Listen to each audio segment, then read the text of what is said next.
In the spring of 1138, Jews in the southern Spanish city of Cordoba were preparing for Passover, the festival of deliverance.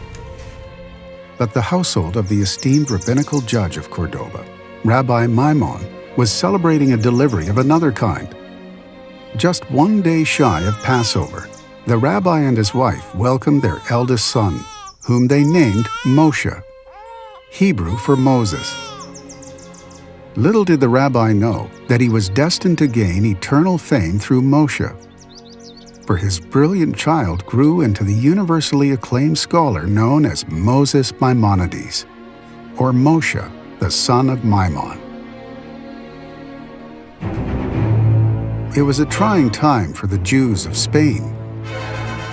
The Almohads, a fanatical Islamic movement bent on establishing a caliphate, were gradually overrunning the Iberian Peninsula.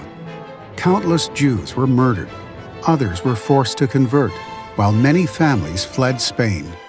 Maimonides was 10 years of age when his family was forced to flee.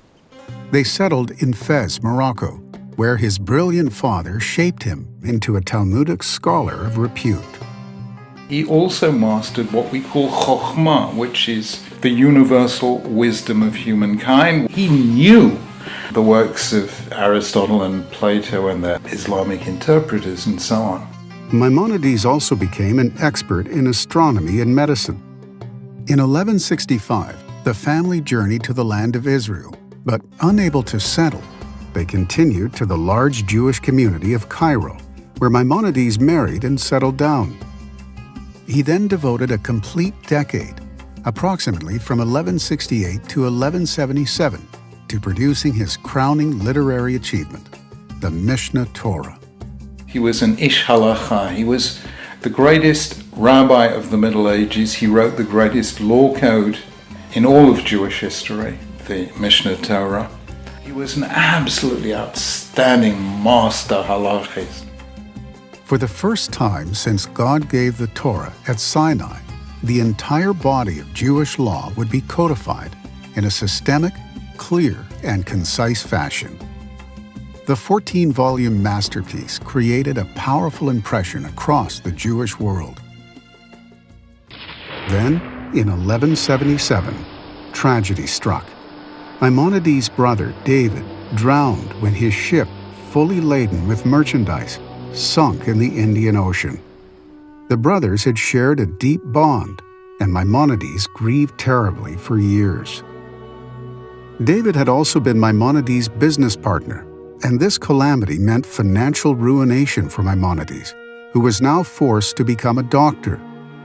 His expertise soon caught the attention of the Egyptian ruler Sultan Saladin, who appointed Maimonides to the position of royal physician. Maimonides also served as the leader of Egyptian Jewry. He juggled his time between his royal duties, treating private patients, serving as a statesman for the Jewish community, teaching Torah, and discussing medicine, philosophy, and science with his non-Jewish audiences. Maimonides described his schedule in a letter to a dear student, Rabbi Samuel ibn Taban of Provence. I live in Fostad, and the Sultan lives in Cairo. I must see him every morning to check on his health. As a rule, I am in Cairo early each day, and even if nothing unusual happens, by the time I get back to Fostad, half the day is gone. When I come home, my foyer is always full of people, Jews and non-Jews, important people and not, judges and policemen. I apologize and ask that they should be kind enough to give me a few minutes to eat. That is the only meal I take in 24 hours. Patients go in and out until nightfall. And sometimes, I swear to you by the Torah, it is 2 hours into the night before they are all gone. I talk to them and prescribe for them, even while lying down on my back from exhaustion. On Shabbat, the whole congregation, or at least the majority of it, comes to my house after morning services, and I instruct the members of the community as to what they should do during the entire week. We learn together in a week fashion until the afternoon. This is my schedule. His quill hardly saw any rest either.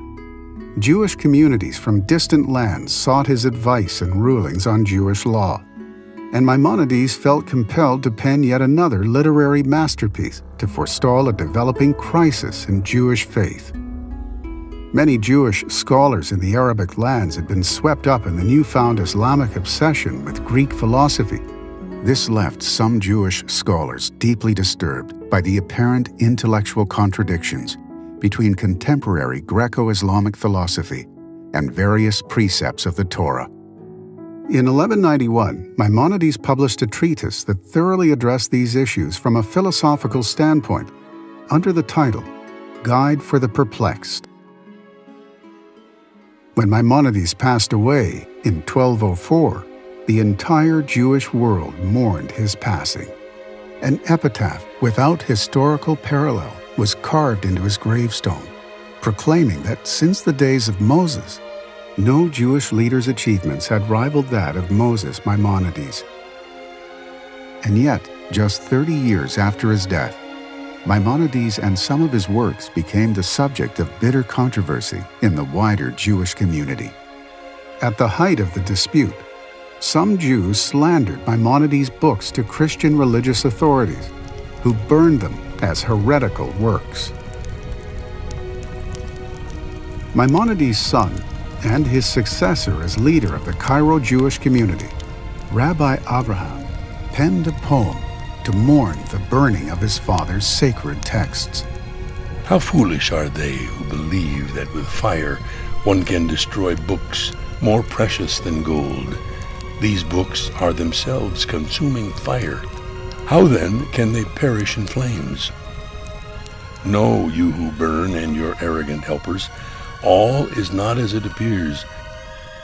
They went up like Elijah to God, and as an angel in the flame. How could one of Judaism's greatest scholars become the source of such extreme dispute? What lay at the heart of the Maimonidean debate? And how does this great debate of the 13th century continue to influence us today?